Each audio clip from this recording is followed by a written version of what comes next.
பொதுவாக எல்லா பேரண்ட்ஸ்க்குமே இருக்கக்கூடிய ஒரு ஆசை, தன்னோட குழந்தை புத்திசாலியாக இருக்கணும், ஞாபக சக்தி அதிகமாக இருக்கணும் அப்படின்றது தாங்க. அப்படி நினைக்கக்கூடிய பேரண்ட்ஸாக இந்த பதிவு உங்களுக்காக தான். குழந்தைகளுக்கு ஞாபக சக்தியை அதிகரிக்க, ஞாபக சக்தியை அதிகரிக்கக்கூடிய உணவுகள், ஞாபக சக்தியை அதிகரிக்கிறது எப்படி அப்படின்றத பற்றி இந்த பதிவில் உங்களுக்காக கொடுத்துருக்கோம். மிஸ் பண்ணாமல் பாருங்கள். இந்த உலகத்தில் வாழக்கூடிய ஒவ்வொரு பேரண்ட்ஸுமே ஆசைப்படக்கூடிய ஒரே விஷயம், மற்ற குழந்தைகளை போல தன்னுடைய குழந்தையும் புத்திசாலியாக இருக்கணும்னு தான். அதுக்காக பல வழிகளை நம்ம எப்பவுமே கையாளுறத வழக்கமாக வச்சுருக்கோம். ஆனால் உடலுக்கு நல்ல சத்தான உணவுகளை கொடுக்காம மற்ற எதை கொடுத்தாலுமே அது பயன் இல்லைங்க. அதாவது குழந்தைகளின் மூளை வளர்ச்சியை அதிகரிக்க சில உணவுகள் இருக்கு. அதை அவங்களுக்கு சரிவர கொடுத்தாலே குழந்தைகள் உடல் ரீதியாகவும் சரி, மன ரீதியாகவும் ஆரோக்கியமாக இருப்பாங்க. சரி வாங்க, குழந்தையோட ஞாபக சக்தியை அதிகரிக்க என்னென்ன உணவுகளை கொடுக்கலாம் அப்படின்றத பற்றி இதில் பார்க்கலாம். புரோட்டீன், விட்டமின் மற்றும் மினரல்ஸ் நிறைந்த பால் குழந்தைகளுக்கு ஆரோக்கியத்திற்கும் சரி, ஞாபக சக்தியை அதிகரிக்கவும் மிகவும் அவசியமான ஒன்றா இருக்குது.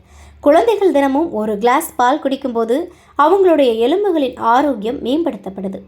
அது மட்டும் இல்லாமல் குழந்தைகளுக்கு பல் ஆரோக்கியமாக இருக்கிறதுக்கும் பலவீனமான ஈறுகள் மற்றும் பல்சிதைவு அபாயமும் குறையுது. அதே போலதாங்க தயிர்லையும் துத்தநாகம், B12 மற்றும் செலினியம் போன்ற மூளை வளர்ச்சிக்கு முக்கியமான ஊட்டச்சத்துக்கள் அதிகமாக இருக்குது. எனவே தயிரை தினந்தோறும் உணவில் சேர்த்துக்கொள்வது முக்கியமான ஒன்றா இருக்குது. இதையும் தாண்டி மீன் வகைகள் ஞாபக சக்தியை அதிகரிக்கிறதுல முக்கியமான உணவுப் பொருளாக மாறி இருக்குது மீன்.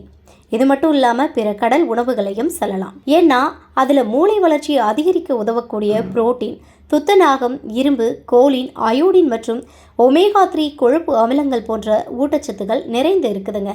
அதுதான் முக்கியமான காரணம். அந்த வகையில் நண்டு, இறால், சாலமன், காணாங்கெளுத்தி, மத்தி மீன் போன்றவை சமைச்சு கொடுக்கலாம்.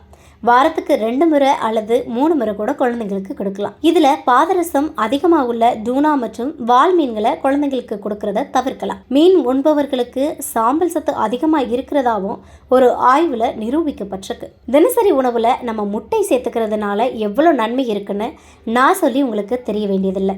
ஏன்னா நமது ஆரோக்கியத்திற்கு தேவையான அனைத்து ஊட்டச்சத்துக்களும் இதில் கொட்டி கிடக்குதுன்னே சொல்லலாம். அது குழந்தைங்களோட ஞாபக சக்தியை மேம்படுத்தும் தன்மை கொண்டுதான் இருக்குது. அது மட்டும் இல்லாமல் குழந்தைய நாள் முழுவதும் ஆக்டிவாகவும் ஹாப்பியாகவும் வைத்துக்கொள்ள உதவும் செரோடோனின் என்ற ஹாப்பி ஹார்மோன் உற்பத்திக்கும் முட்டை உதவுதான்.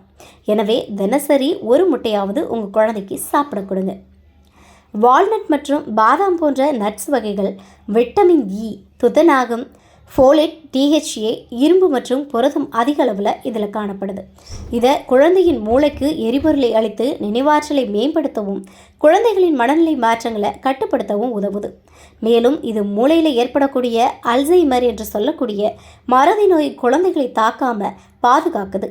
எனவே தினமும் 5 முதல் 6 பாதாம், அப்படி இல்லை அப்படின்னா ஒரு வால்நட் பருப்பையாவது சாப்பிட கொடுங்க.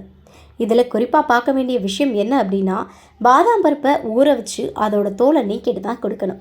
அடுத்ததாக பார்த்தீங்க அப்படின்னா, ஆரஞ்சு பழங்களில் விட்டமின் C அதிகமாக இருக்குது.